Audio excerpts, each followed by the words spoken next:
Minus होगा, right. 188 minus हुआ, हाँ, तो हमारा जो प्रॉफिट आया ये आया 56। लॉट साइज है 40, मतलब एक लॉट में बनाता हूं तो मेरा 2240 रुपए का प्रॉफिट फिक्स है। दोस्तों ध्यान रखना, मैं कह रहा हूं ये प्रॉफिट मैक्सिमम प्रॉफिट नहीं है, ये प्रॉफिट फिक्स्ड प्रॉफिट है। अगर आप एक्सपायरी तक अपनी पोजीशन में बने रहते हो तो ये प्रॉफिट आपका फिक्स्ड है। नमस्कार दोस्तों, स्वागत करता हूं आप सभी का। आज की वीडियो में डिस्कस करेंगे आर्बिट्राज ट्रेडिंग स्ट्रैटेजी की। बहुत कम लोगों को शायद शेयर मार्केट में पता होगा। मुझे कमेंट में बताना भाई कितने लोगों को इस वीडियो को देखने से पहले नाम शायद सबने सुना होगा कि आर्बिट्राज कुछ होता है, बट कितने लोगों को पता है कि आर्बिट्राज कैसे होता है, क्या क्या होता है। दोस्तों आर्बिट्राज में वैसे तो काफ़ी ज़्यादा चीज़ें होती हैं, मैं आज कुछ बेसिक सी चीज़ें कवर करने की कोशिश करूंगा और उसके बाद अगर आप लोगों की डिमांड आती है तो फिर आगे और चीज़ें भी कवर की जाएंगी आर्बिट्राज पे। बट वीडियो शुरुआत करने से पहले एक चीज जरूर कहना चाहता हूं कि स्टॉक मार्केट में केवल एकमात्र ऐसा रास्ता है जिससे सेफ तरीके से बिना रिस्क उठाए, रिपीट कर रहा हूं बिना रिस्क उठाए, फिर रिपीट कर रहा हूं बिना रिस्क उठाए, एक सेफ इनकम जनरेट की जा सकती है, एक फिक्स्ड इनकम जनरेट की जा सकती है। हालांकि फिक्स नहीं बोलना चाहिए इसलिए क्योंकि आर्बिट्राज की अपॉर्चुनिटीज काफ़ी कम आती हैं। बट अभी हमारे पास जो नया इंडेक्स आया है that is your financial like Nifty financial services या फिन निफ्टी, उस इंडेक्स की वजह से एक्चुअली में अभी काफ़ी अपॉर्चुनिटीज़ आ गई हैं। तो मैं अभी फिन निफ्टी के बारे में थोड़ी सी मैं बात करने वाला हूँ यहाँ पे, ठीक है। इस इंडेक्स के बारे में थोड़ी सी बात करने वाला हूँ वीडियो के एंड में, क्योंकि इस इंडेक्स पे जो स्ट्रैटेजी है उसको समझने के लिए आपको थोड़ा सा इस वीडियो को स्टार्ट से देखना पड़ेगा और हमारी जो आर्बिट्राज है आपको उसको समझना पड़ेगा कि भाई आर्बिट्राज क्या होती है। उसके साथ मैं पीपीटी बना रहा था बट मैंने बनाई नहीं, क्योंकि जब मैं पीपीटी बना लेता हूँ तो मैं काफ़ी फास्ट चलने लगता हूँ। जैसा कि कुछ लोगों ने हमारी इस वीडियो में बोला भी है, इस वीडियो में कुछ लोगों ने हमें फीडबैक दिया कि सर आप काफ़ी फास्ट बोल रहे हो, चीज़ें आप काफ़ी जल्दी कवर कर रहे हो, हमें दिक्कत हो रही है समझने में, आप थोड़ा सा धीरे हो जाओ। ठीक है, तो आज मैं धीरे हो जाता हूँ। आज मैं कुछ लिख के नहीं रखा हूँ पहले से, सब कुछ आपके सामने लिखूंगा तो लिखने में मेरी स्पीड ऑटोमेटिकली स्लो हो जाएगी। आर्बिट्राज होता क्या है, क्या होता है आर्बिट्राज, पहले तो यहाँ पे लिख देते हैं सेफ इनकम, और इसके अलावा कोई रास्ता नहीं है, इसके अलावा कोई रास्ता नहीं है सेफ इनकम का स्टॉक मार्केट के अंदर। मैं बता रहा हूँ लॉन्ग टर्म इन्वेस्टमेंट को लोग सेफ मानते हैं। हाँ, एक चीज मैं बताना चाहूंगा यहाँ पे कि जैसे एक पर्सन है जो इन्वेस्टर है उसका कुछ रिस्क होता है, एक पर्सन है जो इंट्राडे में ट्रेड करता है या स्विंग में ट्रेड करता है उसका रिस्क एक इन्वेस्टर से ज्यादा होता है। यानी कुल मिला के अगर मैं एक स्लाइड यहाँ पे आपके लिए बनाने की कोशिश करूँ तो एक जो ट्रेडर है उसका रिस्क एक इन्वेस्टर से हमेशा ज़्यादा होता है। मैं उम्मीद कर रहा हूँ ये चीज़ आपको दिख रही होगी। इसका फॉन्ट साइज में थोड़ा सा बढ़ा देता हूँ ताकि आपको ये चीज़ अच्छे से दिखे, ठीक है। एक ट्रेडर जो है उसका रिस्क इन्वेस्टर से ज़्यादा होता है। बट क्या पता है आपको एक ट्रेडर से ज़्यादा रिस्क किसका होता है? एक ऐसा पर्सन जो कि डेरिवेटिव्स में ट्रेड कर रहा है, ठीक है। मतलब डेरिवेटिव्स का रिस्क यहाँ पे मैं कहूँगा कि इक्विटी से थोड़ा सा ज़्यादा होता है। इक्विटी का रिस्क थोड़ा सा ज़्यादा होता है किससे? इन्वेस्टमेंट से। या इन्वेस्टमेंट में मैं बात कर रहा हूँ ईटीएफ या म्यूचुअल फंड्स वगैरह की, जो एक पैसिव इन्वेस्टिंग जोन में आते हैं, ठीक है। तो ये होता है, और ये भी होता है कि रिवॉर्ड का भी एक तरीके से यही ऑर्डर है, ठीक है। रिवॉर्ड भी आपके डेरिवेटिव सेगमेंट में सबसे ज़्यादा रहेगा, क्योंकि जहां पे रिस्क है वहां पे सबसे ज़्यादा रिवॉर्ड है, नहीं तो कोई अननेसेसरी रिस्क ही क्यों लेगा। आर्बिट्राज एक ऐसी स्ट्रैटेजी है जहां पे रिस्क इक्वल टू जीरो है बट यहाँ पे रिवॉर्ड है। बट अब रिवॉर्ड जो है वो एक लिमिटेड रिवॉर्ड है और एक मैथमेटिकल रिवॉर्ड है। मतलब आर्बिट्राज क्या है? Arbitrage is purely mathematics and statistics. आपको समझना है इस बात को। आर्बिट्राज क्या है? It is pure mathematics and statistics, उसके अलावा कुछ नहीं। तो अगर आपको इन सब्जेक्ट्स की नॉलेज है तो आप आर्बिट्राज में अच्छा कर सकते हो, नहीं है तो आप डेवलप कर सकते हो, क्योंकि देखो कुछ कमाने के लिए सीखना तो पड़ेगा। तो आर्बिट्राज क्या होता है एकदम सिंपल शब्दों में डिस्कस करते हैं। ये थोड़ा सा कॉम्प्लिकेटेड लिखा हुआ है, थोड़ा पीपीटी अच्छी भी दिखनी चाहिए इसके लिए लिखा हुआ है, लेकिन आर्बिट्राज होता क्या है? आर्बिट्राज का मतलब ये है कि मैं एक इंस्ट्रूमेंट को, ठीक है, एक सेम इंस्ट्रूमेंट को किसी एक जगह पे खरीद रहा हूं और किसी एक जगह पे बेच रहा हूं। एक बहुत सिंपल सा एग्जांपल मैं लेता हूं कि मान लो एक पर्सन है, फल का उसका ठेला है, ठीक है, वो फल बेचता है।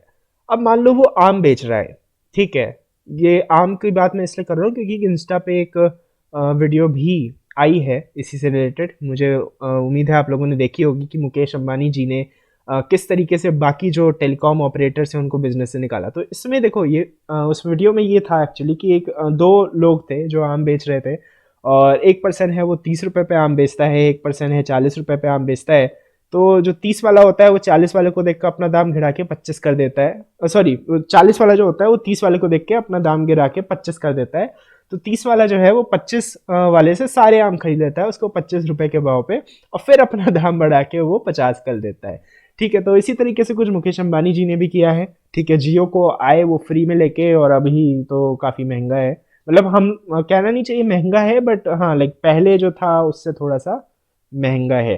खैर, जो भी है, यहाँ पे हम डिस्कस कर रहे हैं आर्बिट्राज को। तो फॉर एग्जाम्पल यहाँ पे आर्बिट्राज क्या होगा, मान लो कि एक फ्रूट सेलर है, राइट, या फ्रूट सेलर है या किसी भी चीज जिस बिजनेस में आप हो आप उस बिजनेस से रिलेट कर सकते हो। मान लो एक फ्रूट सेलर है, वो मैंगोज जो है वो खरीदता है 40 रुपीज पर केजी में, ठीक है, और उसको बेचता है वो 45 रुपीज पर केजी में। मतलब वो उसका कॉस्ट प्राइस आ गया 40 रुपीज पर केजी, उसका सेलिंग प्राइस आ गया 45। तो बीच का जो डिफरेंस है 5 रुपीज, वो डिफरेंस कौन कमाएगा? ऑब्वियसली वो सेलर कमाएगा, ऑब्वियसली वो जो फल बेच रहा है वो कमाएगा। ये एक तरीके का आर्बिट्राज है। अब सवाल ये है कि शेयर मार्केट के अंदर ये पॉसिबल कैसे है? तो आर्बिट्राज का मतलब अगर आप सिंपल शब्दों में समझना चाहो तो इसका मतलब है buy and sell the same instrument. Instrument का मतलब हो गया कुछ भी, एक स्टॉक हो सकता है, एक म्यूचुअल फंड हो सकता है, एक इंडेक्स हो सकता है, एक ईटीएफ हो सकता है, कुछ भी हो सकता है। ठीक है, तो हालांकि आर्बिट्राज काफी डीप कॉन्सेप्ट है, मैं इसको एक सरफेस लेवल पे आज कवर करूंगा। ठीक है, तो एक सरफेस लेवल पे इसकी बात करने की कोशिश की जाएगी आर्बिट्राज की। तो यहाँ पे मैं आपके साथ 3 मेथड शेयर करने वाला हूं किस तरीके से आप आर्बिट्राज कर सकते हो। मेथड नंबर 1, मेथड नंबर 1 ये है कि बहुत बार जब ट्रेडिंग आप करते होगे, खासकर इंट्राडे ट्रेडिंग अगर आप करते हो तो आप नोटिस करते होगे कभी कभी, या स्विंग ट्रेडिंग भी करते हो तो आप नोटिस करते होगे कि कभी कभी कुछ स्टॉक्स ऐसे होते हैं जिनका एनएससी पे प्राइस अलग होता है और बीएसई पे प्राइस अलग होता है। तो मेथड नंबर 1 ये है कि आप आर्बिट्राज कर सकते हो बिटवीन द एक्सचेंजेस, जिसको हम कहेंगे इंटर एक्सचेंज आर्बिट्राज, कि आप दो एक्सचेंजेस के बीच प्राइस का जो डिफरेंस है आप उसका फायदा उठा रहे हो। फॉर एग्जाम्पल, अगर मैं देख रहा हूं कि रिलायंस इंडस्ट्रीज है उसका प्राइस, ठीक है, अब इसको लाइव मार्केट पे ही मैं दिखा सकता हूं आपको, अब मार्केट तो क्लोज हो गई तो दिखा नहीं सकता, बट रिलायंस इंडस्ट्रीज का प्राइस अगर एनएससी पे 2000 चल रहा है और उसी रिलायंस इंडस्ट्रीज का प्राइस बीएसई पे 2005 चल रहा है, राइट, बीएसई पे 2005 चल रहा है और एनएससी पे 2000 चल रहा है, तो मैं क्या कर सकता हूं, एनएससी से रिलायंस के शेयर्स उठा लो और बीएसई पे Reliance, buy Reliance from NSC और सेल रिलायंस एट बीएसई। ध्यान क्या देना है, ध्यान ये देना है कि जो ज्यादा वैल्यू वाला है, देखो प्रॉफिट कैसे होगा, सस्ता खरीदना है महंगा बेचना है, ठीक है, सस्ता खरीदना है महंगा बेचना है। 2000 वाला जो एनएससी पे मिल रहा है वो सस्ता है, 2005 वाला बीएसई वाला महंगा है, तो सस्ता खरीद के महंगा बेचना है, एनएससी से खरीद के बीएसई को बेचना है। ठीक है, तो इसमें आपका आर्बिट्राज एक बहुत सिंपल मेथड होता है आर्बिट्राज का ये। ठीक है, इसके आपको ज़्यादातर ये जब स्टॉक्स जो है उनमें वोलेटिलिटी ज़्यादा होती है, कोई न्यूज़ वगैरह आई होती है, तो बहुत बार ऐसा होता है कि एनएससी पे जो प्राइसेस हैं वो जल्दी अपडेट हो जाते हैं बजाय बीएसई के, इन कंपैरिजन टू बीएसई। उसका रीज़न ये होता है कि एनएससी पे ट्रेड ज़्यादा एक्टिवली होता है, तो जो सप्लाई या डिमांड है उसका इफेक्ट एनएससी के ऊपर ज़्यादा पड़ जाता है बजाय कि बीएसई के। तो आपको वहाँ पे कुछ आर्बिट्राज अपॉर्चुनिटीज़ मिल सकती हैं जब वॉलेटिलिटी ज़्यादा हो किसी स्टॉक के अंदर, उसके क्वार्टरली रिजल्ट आए हो, या मान लो उसमें कोई न्यूज़ या इवेंट की अपॉर्चुनिटी हो। लेकिन ध्यान देना है ये जो अपॉर्चुनिटीज़ हैं वो कुछ ही टाइम के लिए रहती हैं, ठीक है, मतलब पूरा नहीं रहती, और अगर रहती हैं तो देखो ये भी ध्यान देना है आपको कि एक सिग्निफिकेंट गैप होना चाहिए। ऐसा ना हो कि गैप थोड़ा सा है और उस थोड़े से गैप को लेने के में आपके टर्नओवर चार्जेस इतने ज़्यादा लग रहे हैं, आपके टैक्सेस इतने ज़्यादा लग रहे हैं कि उससे आपको कोई बेनिफिट नहीं मिल रहा है। तो यानी मैथमेटिक्स आपको कर लेनी है अपने एंड पे इस चीज़ की, लेकिन अपॉर्चुनिटीज़ आपको ऐसी काफ़ी मिल जाती हो सकता है 2005 ना मिले, 2003 या 2004 मिल जाए। अभी मैं खुद ही ब्रिटानिया को देख रहा था, मैं ब्रिटानिया को अपनी होल्डिंग में ऐड कर रहा था, तो मैंने उसको एनएससी से ब्रिटानिया को उठाया था लगभग 3612 रुपये के भाव पे, और मैं देख रहा था कि बीएसई पे वही जो स्टॉक है वो चल रहा है 3604 पे। तो कोई बंदा अगर बड़ी क्वांटिटी के साथ ब्रिटानिया को एक जगह से सेल करता है एक एक्सचेंज से और दूसरे एक्सचेंज पे बाई कर लेता है, तो 8 रुपये का जो डिफरेंस है ना वो कोई माई का लाल उस बंदे से छीन नहीं सकता, राइट। तो बस सिंपल बात यह है कि एक सेफ, एक रिस्क फ्री, अब देखो एक जगह आपने, अब देखो ये स्ट्रैटेजी क्या है, ये डेल्टा न्यूट्रल हो गई। डेल्टा मतलब मार्केट के मूवमेंट से हम पे क्या इम्पैक्ट क्या पड़ रहा है, तो कोई इम्पैक्ट नहीं पड़ रहा है क्योंकि हमने जो चीज़ खरीदी है वही चीज़ हमने बेच दी है, तो कोई इम्पैक्ट नहीं पड़ रहा है। डिफरेंस क्या है कि हमारा जो प्राइस का डिफरेंस है वो, ठीक है, ये तो बहुत सिंपल मेथड हो गया आपको समझाने के लिए। इस मेथड में आपको हो सकता है अपॉर्चुनिटीज मिले या ज़्यादा ना मिले, वो मैं चाहूँगा कि आप खुद डिस्कवर करो। मेरे हिसाब से तो आपको ठीक ठाक अपॉर्चुनिटीज मिल जाती हैं अगर आप देख पाते हो तो। दूसरा मेथड क्या है? दूसरा मेथड होता है स्पॉट और फ्यूचर के प्राइस के बीच में। दोस्तों काफ़ी बार आपने ऐसा देखा होगा कि जो स्टॉक चल रहा है उसका स्पॉट का प्राइस कुछ और है और फ्यूचर का प्राइस कुछ और है। अब कभी कभी तो ये डिफरेंस जो है वो बहुत मिनिमम सा रहता है, बट कभी कभी क्या होता है, स्पेशली जब रिजल्ट आया होता है, डिफरेंस बहुत ज़्यादा हो जाता है। फॉर एग्जाम्पल मुझे याद है कि आज से लगभग 6 महीने पहले, मतलब ये जो क्वार्टर है इसके प्रीवियस क्वार्टर और इसके प्रीवियस क्वार्टर, ठीक है, मैं शायद कह रहा हूँ, ठीक है, तो मैं गलत होने का राइट रखता हूँ, लेकिन मुझे ये याद है कि पीवीआर के स्टॉक का रिजल्ट आया हुआ था। हो सकता है 6 महीने हो, 9 महीने हो, 12 महीने हो, कुछ भी हो, लेकिन स्टॉक का रिजल्ट आया हुआ था। जिस दिन रिजल्ट आया था उस दिन पीवीआर में तेजी थी, ठीक है। तो हुआ क्या था कि पीवीआर का जो फ्यूचर चल रहा था वो चल रहा था 1371 पे, जबकि पीवीआर का स्टॉक चल रहा था 1414 पे। इस चीज़ को आप लोग भी लाइफ में मतलब लाइव ट्रेडिंग जब आप करते होगे तो आप एक्सपीरियंस करते होगे कि कुछ बहुत बार ऐसा होता है कि स्टॉक जो स्पॉट प्राइस है और जो फ्यूचर प्राइस है वो डिफरेंट होता है। जैसे यहाँ पे देखो, बैंक निफ्टी का जो स्पॉट का प्राइस है वो है 31,167, फ्यूचर का प्राइस है 31,204 जनवरी फ्यूचर का। तो देखो बहुत ज़्यादा डिफरेंस नहीं है, ठीक है, लेकिन फिर भी अगर हम बात करेंगे तो कितना हो गया, लगभग हो गया 37 रुपीज़, ठीक है। तो अगर कोई बंदा क्या करे कि वो फ्यूचर को सेल कर दे, ठीक है, क्यों? क्योंकि फ्यूचर महंगा है। स्पॉट बैंक निफ्टी में आप नहीं कर सकते स्पॉट को भाई, राइट। बैंक निफ्टी में आप स्पॉट को, तो इसीलिए मैं इंडेक्सेस के लिए आपको मेथड 3 बताऊंगा। लेकिन मैं एक बात कह रहा हूँ, मैं अगर यहाँ पे कोई स्टॉक ले आता हूँ, फॉर एग्जाम्पल मैं यहाँ पे ले आता हूँ एसबीआई, देखते हैं एसबीआई का फ्यूचर। देखो ये जो आर्बिट्राज अपॉर्चुनिटी है ये आपको ढूंढनी पड़ेगी, ठीक है। ये ऐसा नहीं है कि हर स्टॉक में मिल जाएगी या कहीं भी आपको मिल जाएगी। ये देखो यहाँ पे डिफरेंस बहुत ही कम है, ठीक है, यहाँ पे डिफरेंस है 1.2 का। तो यहाँ पे डिफरेंस है 1.2 का। तो अगर यहाँ पे हम लॉट साइज की बात करते हैं, एसबीआई का जो लॉट साइज है वो है 3000 का, ठीक है। यहाँ पे एक सेकेंड मैं फ्यूचर पे दिखाता हूँ आपको। ये देखो फ्यूचर के अंदर एसबीआई का लॉट साइज है 3000 का, 1.2 का डिफरेंस है यहाँ पे, ठीक है। अभी कुछ ही दिन पहले यहाँ पे 2 रुपए का भी था, राइट। 1.2 का डिफरेंस है। तो मैं क्या कह रहा हूँ कि कोई पर्सन अगर यहाँ पे 3600 रुपये सेफली कमाना चाहता है, 3600 रुपीज़, तो वो क्या करे, एसबीआई का फ्यूचर जो महंगा चल रहा है उसको सेल कर दे और एसबीआई कैश में उतनी क्वांटिटी उसके इक्विवेलेंट बाई कर ले। अच्छा, लेकिन एक प्रॉब्लम है इसमें, इस मेथड में एक प्रॉब्लम ये है कि इस मेथड में मार्जिन लगता है बहुत ज़्यादा। जैसे अगर मैं आपको एक्सप्लेन करना चाहूँ ये चीज़, फॉर एग्जांपल अगर मैं कह रहा हूँ कि मुझे एसबीआई, ठीक है, एसबीआई मेरे को 3000 क्वांटिटी मेरे को बाई करनी है एसबीआई की, ठीक है। तो ये ऐड मैंने कर दिया, देखो कितना मार्जिन लगेगा अभी यहाँ पे। और फ्यूचर में मैंने यहाँ पे एक लॉट को मुझे करना है सेल, तो इसको सेल कर दो और इसको ऐड कर दो।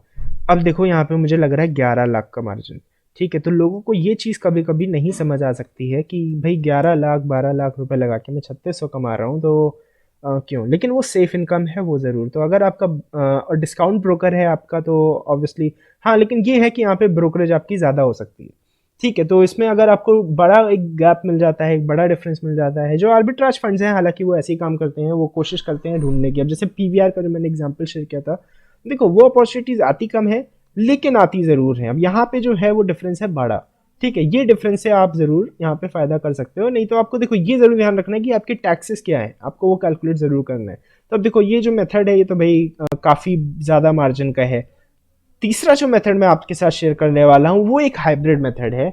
उसमें आपका मार्जिन भी बहुत ज़्यादा नहीं लगेगा, बट वो मेथड अवेलेबल क्यों है? क्योंकि आपके पास एक नया इंडेक्स है यहाँ पे, और इंडेक्स का नाम है निफ्टी फाइनेंशियल सर्विस, ठीक है। तो इस इंडेक्स के बेसिस पे मैं अब ये मेथड शेयर करूंगा आपसे। ये फिन निफ्टी है, ठीक है। यहाँ पे हम क्या करेंगे, देखो पहले मेथड में हमने क्या किया, एक्सचेंजेस के बीच में आर्बिट्राज की बात की।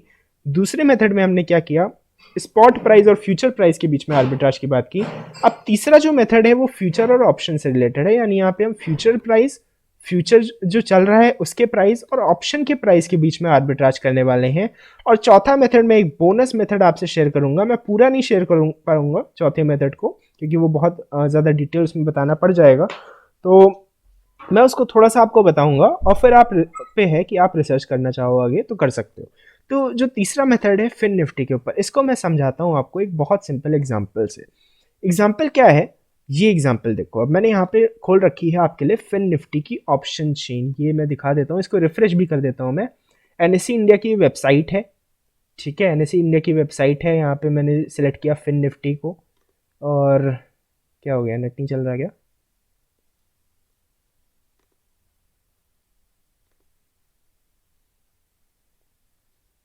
हाँ, तो एनएससी इंडिया की वेबसाइट है ये। फिन निफ्टी को मैंने यहाँ पे रिफ्रेश किया और इसका वेट करते हैं लोड होने का। तो देखो इसमें आप क्या करते हो, इसमें आप कॉल और पुट का पेयर लेकर आप एक सिंथेटिक फ्यूचर डिजाइन करते हो, मतलब एक फ्यूचर जो कि फ्यूचर है भी और नहीं भी। अभी बताता हूँ कैसे। यहाँ पे देखो 28 जनवरी की एक्सपायरी सिलेक्टेड है।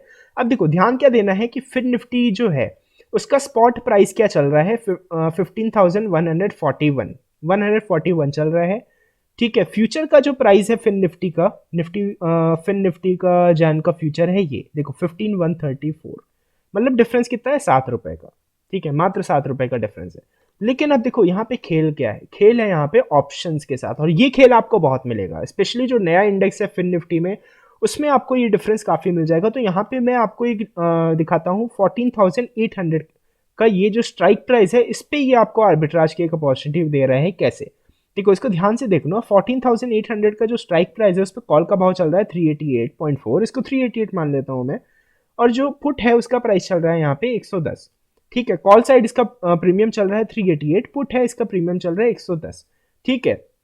तो ये सारा डेटा मैंने वर्ड में ऑलरेडी लिख रखा है ताकि हमारा टाइम जो है वो बच जाए, थोड़ा सा वेस्ट ना हो। तो देखो कॉल जो है 14,800 स्ट्राइक का वो चल रहा है 388, पुट है 110 का चल रहा है।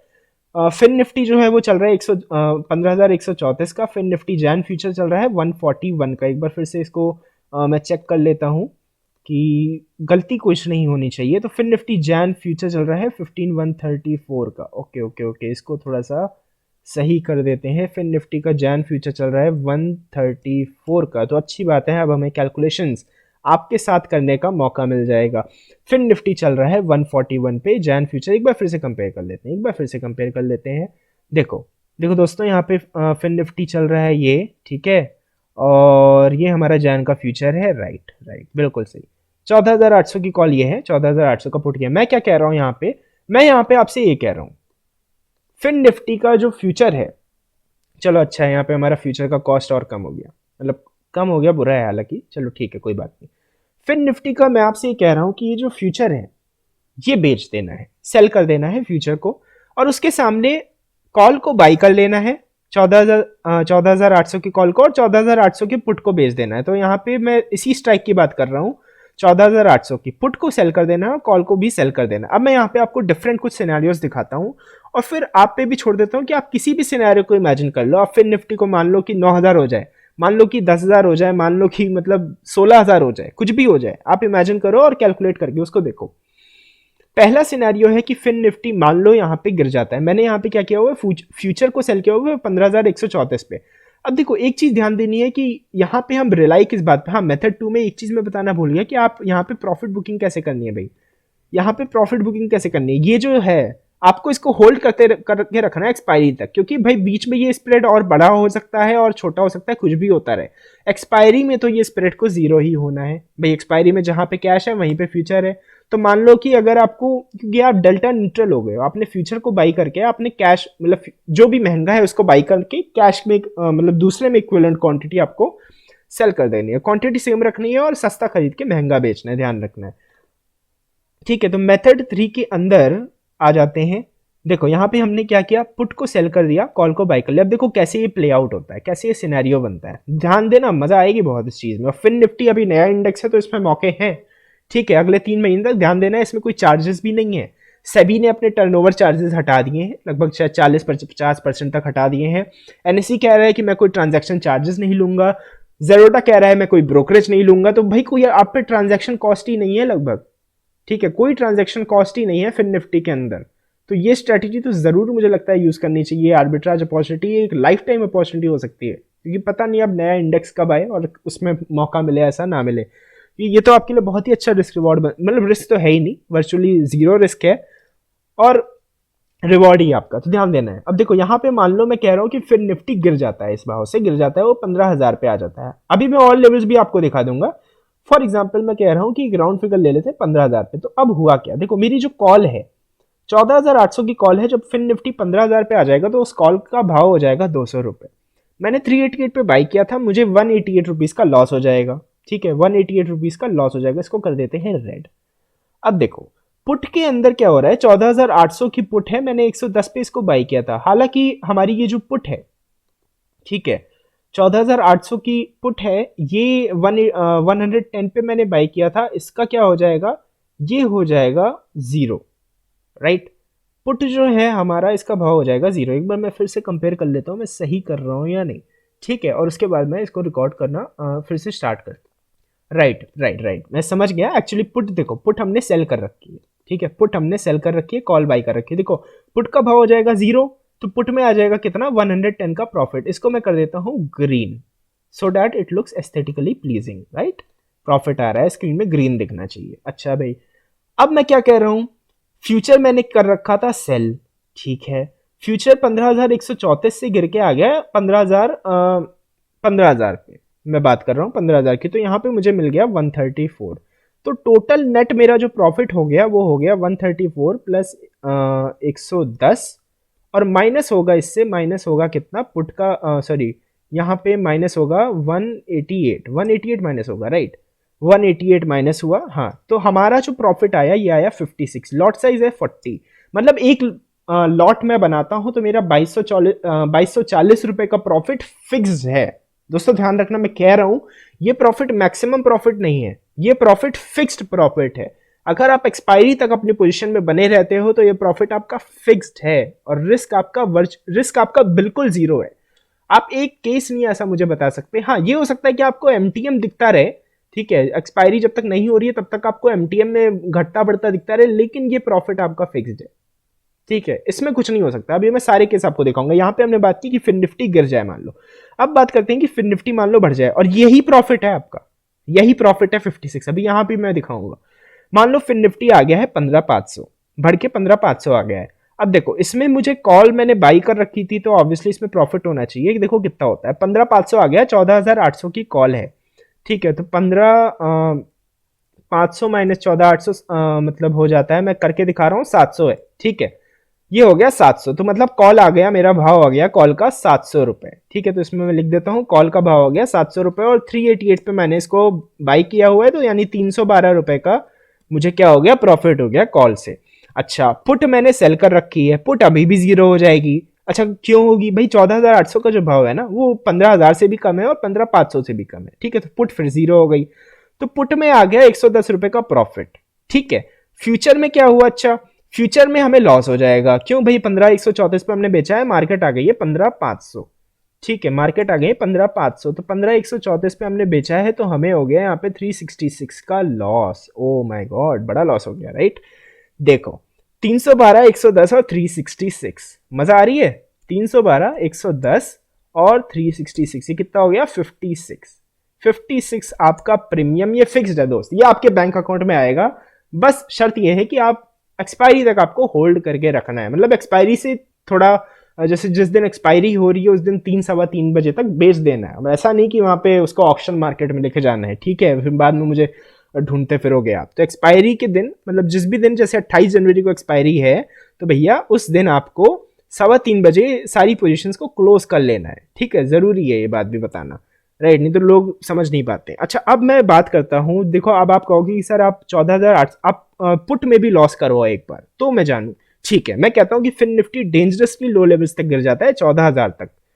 होगा नहीं ऐसा, बट चलो मान लेते हैं कि गिर जाता है, क्रैश हो जाता है फिर निफ्टी 14,000 तक, क्रैश तो नहीं बोलूंगा लेकिन ठीक है।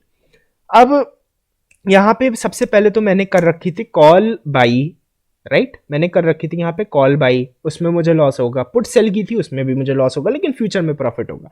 देखो कितना होता है, कॉल बाई कर रखी थी मैंने, वो तो जीरो हो जाएगी, ठीक है, तो 388 का सीधे मुझे लॉस दिख जाएगा। अच्छा, अब मैंने क्या किया था, पुट सेल, इसमें होगा बड़ा लॉस, देखते हैं कितना बड़ा लॉस होता है यहाँ पे पुट के सेलिंग में। अब देखो 15 मैंने यहाँ पे पुट सेल कर रखी थी 110 पे, पुट का भाव क्या चलेगा, 14,800 की पुट का भाव यहाँ पे चल जाएगा 800, क्योंकि 14,000 तक आ गया है, तो यानी पुट चल जाएगी 800 रुपए तक। 110 पे मैंने सेल किया था, मेरा लॉस हो जाएगा पुट के अंदर, हो जाएगा मेरा लॉस कितना, 690 रुपीज। ध्यान देने वाली बात है, 690 का लॉस हो गया। अरे बाप रे, बड़ा लॉस हो गया, राइट। लेकिन अब आएगा फ्यूचर, फ्यूचर आएगा हमको बचाने। फ्यूचर कहेगा कि तुम टेंशन मत लो, इन दोनों को मैं अकेले देख लूंगा, ये दोनों लॉस कर रहे हैं ना, मैं अकेले देखता हूँ इनको। फ्यूचर को हमने किया हुआ है सेल 15,134 से, मार्केट कह रहे हो आप आ गई 14,000 पे, फ्यूचर ने अकेले दे दी हमें 1134 पॉइंट। ठीक है, अब देखो कितना प्रॉफिट हुआ हमें, 1134 माइनस 690, और माइनस क्या करना है, 1134 माइनस 690 माइनस हो गया 388 कॉल। ठीक है, माइनस कर दी कॉल 388, 56 दोस्त, ये आपका फिक्स्ड है, रिस्क तो है ही नहीं। कहीं लॉस दिखा आपको, किसी भी सिनेरियो में लॉस दिखा? मार्केट क्रैश हो जाए, मार्केट भर जाए, मार्केट लगभग सेम लेवल पे रहे या थोड़ी गिर जाए, कुछ भी हो जाए। अब मैं दिखा देता हूं, मार्केट बहुत बढ़ गई, आप कहोगे कि नहीं सर ये तो गलत है, आपने फ्यूचर को सेल करवाया है ना, तो अब मार्केट को क्रैश आप करवा रहे हो, तो आप बच गए हो। अगर मार्केट बढ़ जाएगी तो आप नहीं बचोगे। अच्छा, मैं कहता हूं फिर निफ्टी चला जाए 16,000, ठीक है, फिर निफ्टी चला जाए 16,000, तो भाई मेरे तो और अच्छा है। अच्छा क्या है, कॉल जो है 388 पे मैंने बाई कर रखी है, 14,800 की कॉल, इसका भाव हो जाएगा 1,200 रुपए। ठीक है, 1,200 रुपए हो जाएगा। थोड़ा इस कैलकुलेशंस को मैं जल्दी जल्दी कर रहा हूँ वीडियो छोटा बनाने के लिए, ठीक है, तो आप लोग देख लेना, इन कैलकुलेशन को वेरीफाई करना जरूरी है। तो यहाँ पे मेरा 812 का प्रॉफिट हो जाएगा कॉल के अंदर। बहुत बार ये गलती आप करते हो, आप सोचते हो कि हम मैथ्स के एक्सपर्ट हैं तो हम जो कह रहे हैं वो सही है, गलत, हम जो कह रहे हैं वो सही नहीं होगा हमेशा। ठीक है, तो ध्यान देने वाली बात है। मैं जानबूझ के भी गलती कर सकता हूँ, देख सकता हूँ मैं कि कोई वीडियो ध्यान से देख भी रहा है या ऐसे ही बस कि मैं कर रहा हूँ तो सही है, लेकिन हमें पता है कि 56 आंसर आएगा तो सही है, राइट। चलो, पुट हमने करी है सेल 110 पे। अच्छा, पुट तो क्या हो गया यार, जीरो हो गया पुट, पुट तो हो गया जीरो। ठीक है, तो पुट में भी 110 का प्रॉफिट और कॉल में 812 का प्रॉफिट। लेकिन अब खेल खेलेगा फ्यूचर, फ्यूचर कहेगा भैया तुमने मुझे शॉर्ट किया था ना, बताता हूं मैं तुम्हें। 15,134 पे हमने फ्यूचर को शॉर्ट किया था, 16,000 का भाव चल रहा है गाइस, 16,000 माइनस 15,134, 866, 866। ठीक है, 866। अच्छा, ये होगा लॉस, 866 होगा लॉस। क्या हो गया दोस्तों, फाइनली 812, 812 प्लस 110 माइनस 866, 56, राइट। ये फिक्स्ड है दोस्त, फिक्स्ड है, फिक्स्ड है, मन में बैठा लो, फिक्स्ड है, रिस्क नहीं है। It is arbitrage, this is called arbitrage. अब मुझे कमेंट में बताना कितने लोगों को आर्बिट्राज का ये मेथड पता था, किसी को भी पता था? कितना वंडर्स है ना, मतलब कितना वंडरफुल है ना मेथड ये। ठीक है, लेकिन ध्यान देने वाली बात है, ये अपॉर्चुनिटी आपको क्यों मिल रही है, क्योंकि फिर निफ्टी अभी शायद नया इंडेक्स है। ठीक है, और ध्यान देने वाली बात ये भी है कि ये जो अपॉर्चुनिटी है वो आपको बहुत ज्यादा अभी मैं कुछ हफ्ते पहले इसको देख रहा था तो एटीएम कॉल पे भी थी, मतलब जो एकदम एट द मनी था, अभी जैसे ये एट द मनी हो गया 15,200, 15,100। ठीक है, तो यहाँ पे अभी वो अपॉर्चुनिटी नहीं है, या है भी तो यहाँ पे सिर्फ 3 रुपए का प्रीमियम आप गेन कर रहे हो। ठीक है, तो अभी तो क्योंकि ट्रांजेक्शन चार्जेस लगभग है ही नहीं, तो 3 रुपए तो कुछ तो मतलब होता है अगर आप क्वांटिटी बढ़ा देते हो तो, क्योंकि भाई आपके टर्नओवर चार्जेस नहीं लग रहे हैं। तो अगर आप बड़ी क्वांटिटी में इसको कर सकते हो इस आर्बिट्राज को, क्योंकि आपका रिस्क जीरो है, तो मुझे लगता है आपको प्रॉब्लम नहीं होनी चाहिए एक बड़ी क्वांटिटी लेने में भी। अच्छा, ये हो गया आर्बिट्राज। ठीक है, इसके बाद मैंने आपको कहा था कि मैं आपको एक बोनस मेथड बताने वाला हूं, जो कि मैं आपको पूरा नहीं बताने वाला हूं, थोड़ा सा बताने वाला हूं। दोस्तों, जो बड़ी इंस्टीट्यूशंस हैं, क्योंकि हर आर्बिट्राज के मेथड के साथ हमने बताया है कि एक ड्रॉबैक है। फॉर एग्जांपल मेथड 1 के साथ हमने कहा है कि ये कभी कभी आएगी अपॉर्चुनिटी, मेथड 2 भी कभी कभी आएगी, लेकिन आएगी जरूर। पैसा रखना चाहिए अकाउंट में, डीमैट अकाउंट में पैसा तैयार रखना चाहिए कि भाई जब आर्बिट्राज की अपॉर्चुनिटी आएगी हम उठाएंगे उसको। हालांकि आजकल जो बड़े इंस्टीट्यूशंस हैं, जो बड़े फंड्स हैं, वो क्योंकि अपनी अल्गोरिथम्स जो हैं उनको चला के रखते हैं, इस्तेमाल करके रखते हैं, तो आर्बिट्राज की अपॉर्चुनिटी जब भी आती है, जहां भी आती है, वो तुरंत उसको ले लेते हैं। ठीक है, तो इस वजह से रिटेलर्स के लिए थोड़ा सा मुश्किल हो जाता है एक आर्बिट्राज को पकड़ पाना। बट फिर भी अगर आप न्यूज़ वगैरह देखते हो तो मुझे लगता है इस बात पे CNBC चैनल और जी बिजनेस चैनल काफ़ी अच्छे हैं, क्योंकि आर्बिट्राज से रिलेटेड कोई अपॉर्चुनिटी होती है, जैसे ये PVR भी मुझे वहां से मिला है, इस बात के लिए मैं ज़रूर उनकी तारीफ करूंगा। ये PVR उन्होंने दिखाया था, और यहाँ पे आर्बिट्राज की बात मुझे नहीं याद है कि उन्होंने की थी या नहीं, बट मेरे मन में ये आइडिया आया था कि क्या इसका मैं कुछ बेनिफिट ले सकता हूँ इस प्राइस के डिफरेंस से, तो ले सकता हूँ दोस्त। मेथड नंबर 4 थोड़ा सा रिस्की है। अब यहाँ पे ये आर्बिट्राज, इसको प्योर आर्बिट्राज नहीं कह सकते हैं, ठीक है, प्योर आर्बिट्राज इसको नहीं कह सकते, इसको एक वेरिएशन कह सकते हैं आर्बिट्राज का। ठीक है, ये मेथड रिस्की है। इस मेथड के अंदर आप क्या करते हो, इस मेथड के अंदर एक एग्जांपल मैं देता हूं कि मान लो मैं जानता हूं कि निफ्टी और बैंक निफ्टी जो है वो लगभग एक जैसा चलते हैं। ठीक है, हालांकि ये जो चीज है ये स्टैटिस्टिकल आर्बिट्राज के अंदर आती है, इसमें स्टैटिस्टिक्स का यूज करके कोरिलेशन निकाला जाता है। मतलब पास्ट डेटा से अगर आप कोरिलेशन निकालोगे तो आपको पता चलेगा कि निफ्टी और बैंक निफ्टी का 98% का कोरिलेशन है। मतलब अगर जो लोग कोरिलेशन को समझते हैं वो समझ पाते होंगे कि ये 98% का मतलब हो गया 0.98 इसका फैक्टर है कोरिलेशन का, यानी हो गया ये स्ट्रॉन्ग पॉजिटिव कोरिलेशन।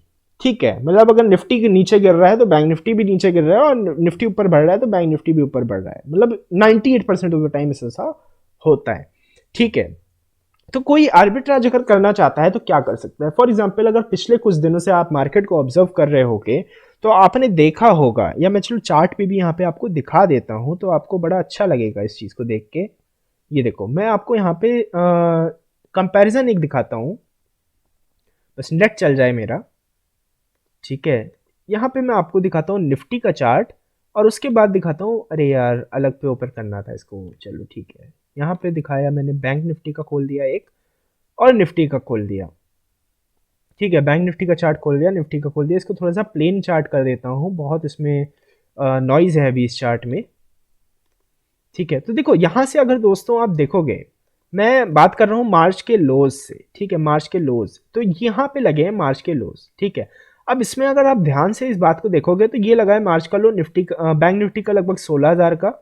और यार क्या ठीक नहीं हुआ क्या ये, चलो इसको भी बड़ा ही कर लेते हैं। राइट, इसको भी बड़ा ही कर लेते हैं। मैं 2 चार्ट पे दिखा सकता था लेकिन मुझे स्क्रीन भी बड़ी चाहिए आप लोगों के लिए, तो इसलिए हम बड़ी स्क्रीन पे इसकी बात करते हैं। मैं अब बात करता हूँ यहाँ पे निफ्टी की। निफ्टी का लगा है लगभग 7800 का लो। ये मेरी ट्रेंड लाइन देखो खिसक गई है इसको जूम आउट करने में, चलो कोई बात नहीं, सही कर लूंगा। ये मेरा निफ्टी का लो लगा है यहाँ पे। अब देखो निफ्टी में अगर आप बात करोगे, देखोगे किस तरीके से निफ्टी का चार्ट बना है। ये वीकली चार्ट है दोनों। तो देखो निफ्टी और बैंक निफ्टी के चार्ट का थोड़ा सा अगर आप कंपैरिजन कोई बंदा करना चाहे, यार ये वीकली करो ना इसको। हाँ, कहाँ गया, मार्च ये रहा। राइट, अब देखो निफ्टी और बैंक निफ्टी के चार्ट का अगर आप थोड़ा सा कंपैरिजन यहाँ पे करते हो, इसको तो हटा दो यार, ये है। राइट, अब देखो निफ्टी ऐसे बढ़ा है, राइट, और बैंक निफ्टी ऐसे बढ़ा है। ठीक है, ये देखो वीकली चार्ट है, बैंक निफ्टी ऐसे बढ़ा है। मतलब कुल मिला के कहना मैं ये चाह रहा हूँ कि बैंक निफ्टी निफ्टी के कंपैरिजन में कम बढ़ा है। अगर बैंक निफ्टी का आप प्रीवियस लाइफ टाइम हाई देखोगे तो बैंक निफ्टी अभी भी उस लाइफ टाइम हाई के आसपास है। ठीक है, कट किया है क्या, एक बार ये कंफर्म कर लेते हैं भाई, कट किया है क्या, चेक कर लेता हूँ। 32,613 इसका प्रीवियस हाई है। हाँ, कट तो किया है लेकिन लगभग इसी हाई के आसपास इसको रेजिस्टेंस मिल रही है बैंक निफ्टी को। और निफ्टी के प्रीवियस हाई से आप कंपेयर करो तो निफ्टी तो यार ये सारी की सारी फॉल रिकवर कर चुका है और इसके पता नहीं कितना ऊपर चल रहा है। और बैंक निफ्टी जो है जितना गिरा था, बैंक निफ्टी उतना उठा नहीं है, मतलब लगभग उतना उठा है अब। तो यहाँ पे आपके पास एक आर्बिट्राज की अपॉर्चुनिटी होती है, लेकिन ये थोड़ा सा रिस्की होता है, तो इसको कहते हैं स्टैटिस्टिकल आर्बिट्राज। यहाँ पे आप सॉरी, यहाँ पे आप स्टैटिस्टिक्स का एक फैक्ट यूज कर रहे हो। स्टैटिस्टिक्स का एक फैक्ट आप यूज कर रहे हो। फैक्ट क्या है कि आप यूज कर रहे हो कि 98% का कोरिलेशन निफ्टी बैंक निफ्टी में रहता है, तो ये आगे भी रहना चाहिए। और अभी जो मार्केट जिस तरीके से चल रहा है कि निफ्टी बहुत ज्यादा बढ़ गया, बैंक निफ्टी उस कंपेरिजन में नहीं बढ़ा, तो इसमें मैं फायदा क्या उठा सकता हूँ कि अगर मैं कह रहा हूँ कि निफ्टी बहुत ज्यादा बढ़ गया और बैंक निफ्टी उस कंपेरिजन में नहीं बढ़ा, तो यहाँ पे आर्बिट्राज की अपॉर्चुनिटी मेरे लिए है कि बैंक निफ्टी मेरे लिए सस्ता है। ठीक है, इन कंपैरिजन टू निफ्टी, तो मैं क्या कर सकता हूँ, बैंक निफ्टी को बाई करके निफ्टी को सेल कर सकता हूँ। लेकिन ध्यान ये देने वाली बात है कि आपको इसमें क्या करना होगा, आपको इसमें रोल ओवर करते रहना पड़ता है। ठीक है, क्योंकि जरूरी नहीं है कि जनवरी एक्सपायरी में ही आपको ये भाव जो है वो सही मिल जाए या प्रॉफिट पे निकल जाए। लेकिन हाँ, एक चीज और ध्यान देनी है आपको कि अगर मान लो आप जनवरी एक्सपायरी तक निकल भी नहीं पाए या सही प्रॉफिट पे नहीं भी रह पाए, और मान लो कि रिस्क जो इसमें जैसा है, ठीक है, देखो यहाँ पे हमारा व्यू क्या है, बैंक निफ्टी को बाई करके निफ्टी को सेल कर रहे हैं और लगभग क्वांटिटीज इसकी ध्यान रखना है, सेम रखना है भाई। बैंक निफ्टी का 25 का लॉट है, निफ्टी का 75 का लॉट है, राइट। और निफ्टी जो है वो लगभग है 15,000 की चीज, बैंक निफ्टी जो है वो 30,000 की चीज है। ठीक है, बैंक निफ्टी जो है वो 30,000 का माल है, उसको देख लेना आप। तो लॉट ऐसे रखने की प्राइस लगभग सेम आए, ऐसा ना हो कि भैया आपने 6 लाख का माल बेच के 10 लाख का खरीद लिया है। ठीक है, 10 लाख का बेच के 6 तो आप बर्बाद हो जाओगे। ध्यान रखना है, क्वांटिटी आपको इस हिसाब से देखनी है कि आपका प्राइस जो है वो सेम रहना चाहिए।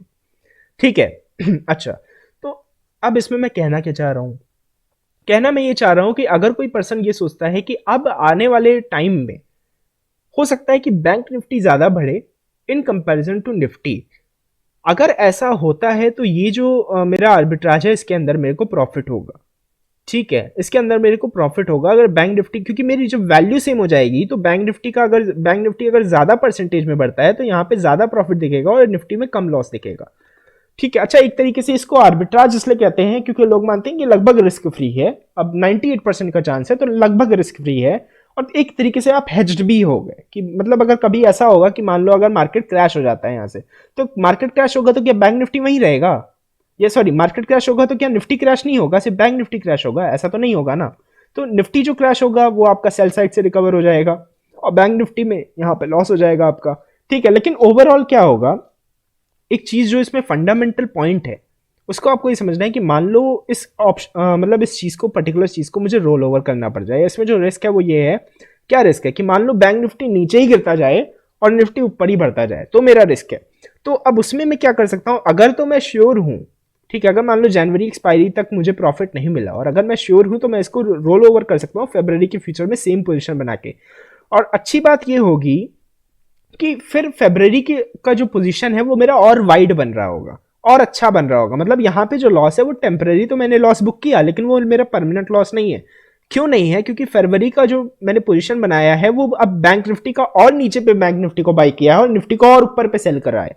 ठीक है, तो अगर मान लो और ऐसे हो जाता है और आगे वो डिफरेंट उनका वाइड गैप हो जाता है तो फिर मार्च में आप निफ्टी को और ऊपर पे सेल कर रहे हो, ठीक है, और बैंक निफ्टी को और नीचे पे बाई कर रहे हो। कभी भी अगर वो मान लो कभी भी अगर ऐसा हो जाता है कि वो कोरिलेट अपने करते हैं फिर और बाद में उनका गैप जो है वो कम होता है निफ्टी और बैंक निफ्टी का, ठीक है, तो वहां पे आपके जितने लॉसेज हैं वो सारे कवर होके आप नेट प्रॉफिट पे आ जाओगे। तो थोड़ा सा रिस्की, क्या बहुत ही ज्यादा रिस्की है ये चीज, बट फंड्स जो है, जो मेन आर्बिट्राज फंड्स का काम है वो यही है। ठीक है, ये जो मेथड है, मेथड नंबर 4, मेन वो इसी को करते हैं। इसके लिए उनके पास कुछ फाइनेंशियल मॉडल्स हैं, जैसे कि हमने पिछले एक वीडियो में बात की थी कि मॉडलिंग होती है इसकी, फाइनेंशियल डेटा मॉडलिंग इसको कहते हैं, और पूरी मॉडलिंग होती है, वो कोरिलेशंस वगैरह निकालते हैं। ठीक है, और इस चीज़ को करने की कोशिश करते हैं। तो बहुत ही सरफेस लेवल पे मैंने इस मेथड को टच किया है, बाकी आप पे है, आप इसकी रिसर्च करो मेथड नंबर 4 की। बाकी मेथड्स मैंने आपको पूरे लगभग बताए हैं। कुछ और स्ट्रैटेजीज हैं फिर निफ्टी की जो आप यूज़ कर सकते हो, मैंने यहाँ पे सिर्फ एक स्ट्रैटेजी को डिस्कस किया है।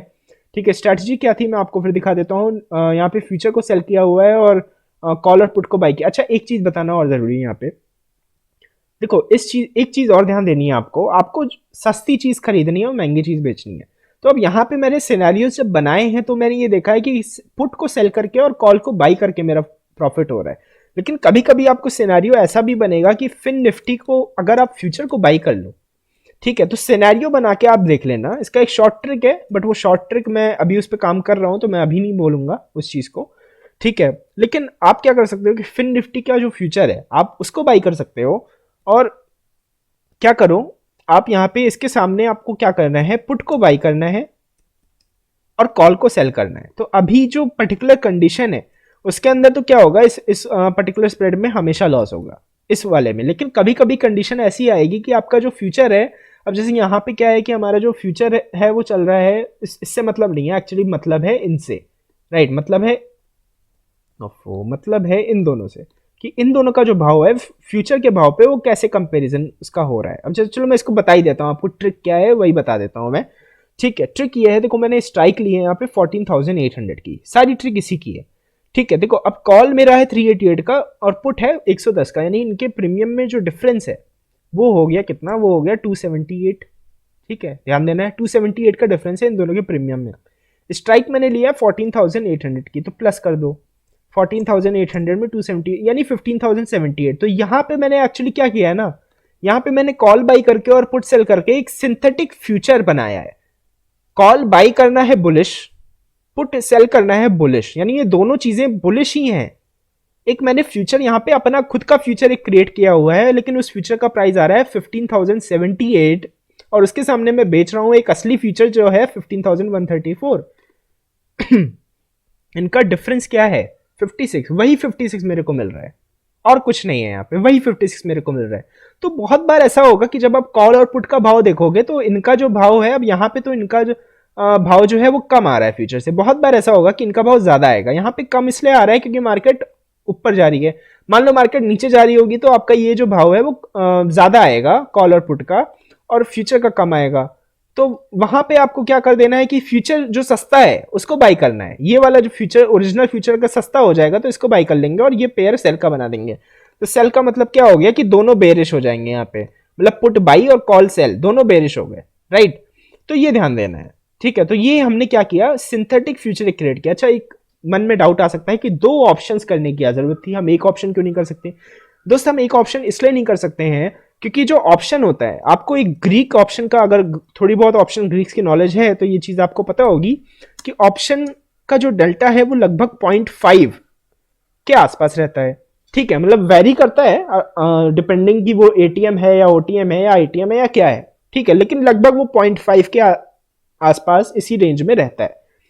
अच्छा, जो फ्यूचर है उसका डेल्टा रहता है लगभग लगभग क्या, उसका डेल्टा रहता है एग्जैक्टली 1 का, ठीक है, एग्जैक्टली 1 का उसका डेल्टा रहता है। तो अगर आप एक ऑप्शन से करोगे तो आपकी जो स्ट्रैटेजी है वो काम ही नहीं करेगी, आप हेज्ड हुए ही नहीं। आप ये कह सकते हो कि आप एक पर्टिकुलर लेवल के बाद हेज हो जाओगे। मतलब जो लोग करते हैं ना, एक फ्यूचर बाई करके उसके सामने एक पुट बाई करते हैं, तो उसमें वो एक लेवल के बाद हेज होते हैं, लेकिन एक लेवल तक उनको लॉस होता है, ठीक है। अगर आप कंप्लीट हेज अपने आप को करना चाह रहे हो तो आपको एक फ्यूचर के सामने दो ऑप्शंस को रखना पड़ेगा ताकि आपका जो डेल्टा है वो आ जाए 1। ऑप्शन का जो पेयर है उसका डेल्टा 1 आपको करना पड़ेगा, नहीं तो आप ये नहीं कह सकते कि हम डेल्टा न्यूट्रल हो गए। यहाँ पे इस स्ट्रैटेजी में आर्बिट्राज का मेन फीचर क्या है कि हम यहाँ पे डेल्टा न्यूट्रल होना चाहते हैं। हम चाहते हैं कि मार्केट की मूव से हमें कोई फर्क ही ना पड़े, तो उसके लिए हमें इन दोनों का डेल्टा सेम करना पड़ेगा। क्योंकि मान लो अगर मैं फ्यूचर को सेल कर रहा हूं तो मैं -1 का डेल्टा ले रहा हूं अपनी स्ट्रैटेजी में, और कॉल और पुट में बाई बना रहा हूं दोनों में, तो +0.5 और +0.5 यानी +1 का डेल्टा ले रहा हूं अपनी स्ट्रैटेजी के अंदर। तो उम्मीद करता हूँ कि ये चीज़ें मैंने बहुत ही सिंपल वे में तो यार समझाने की कोशिश की, उम्मीद करता हूँ आपको समझ आई होंगी। और कुछ डाउट हो तो पूछ सकते हो आप लोग, व्हाट्सएप नंबर है आपके पास, ठीक है, डिस्कॉर्ड ग्रुप का लिंक है, किसी भी ग्रुप में आप पूछ सकते हो कुछ भी आपको क्वेरी होती है तो, ठीक है। तो भाई मुझे तो इतना ही कहना है, बाकी और मैं, चलो मिलते हैं नेक्स्ट वीडियो में।